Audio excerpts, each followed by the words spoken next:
ಪಾರ್ಕ್ನಲ್ಲಿ ವಕ್ಫ್ ವಿರುದ್ಧ ಸಮರ. ರಾಜ್ಯ ಸರ್ಕಾರದ ವಿರುದ್ಧ ಬಿವೈವೈ ಗುಡುಗು. ಮುಸ್ಲಿಮರ ಬಗ್ಗೆ ನಾಲಿಗೆ ಹರಿಬಿಟ್ಟ ಸ್ವಾಮೀಜಿ.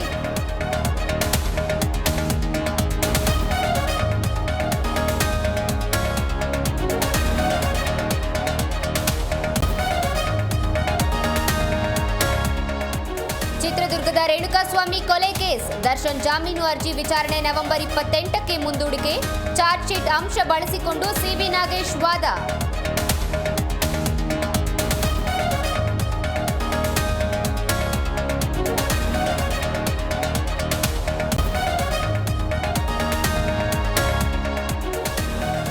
ಚಾಕು ಇರಿದು ಪ್ರಿಯಕರನಿಂದಲೇ ಪ್ರಿಯತಮೆಯ ಹತ್ಯೆ. ಕೊಲೆ ಆರೋಪಿಗಾಗಿ ಬೆಂಗಳೂರು ಪೊಲೀಸರ ಶೋಧ. ಸ್ಥಳಕ್ಕೆ ಇಂದಿರಾನಗರ ಪೊಲೀಸರ ಭೇಟಿ ಪರಿಶೀಲನೆ.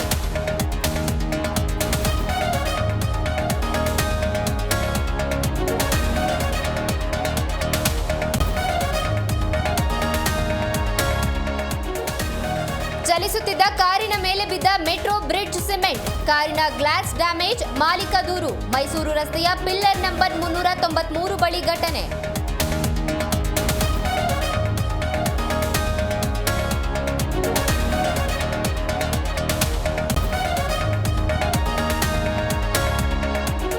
ಸಿಸಿಬಿ ಪೊಲೀಸರಿಂದ ಭರ್ಜರಿ ಕಾರ್ಯಾಚರಣೆ. ಗಾಂಜಾ ಮಾರಾಟ ಮಾಡುತ್ತಿದ್ದ ಆರೋಪಿಗಳು ಅರೆಸ್ಟ್.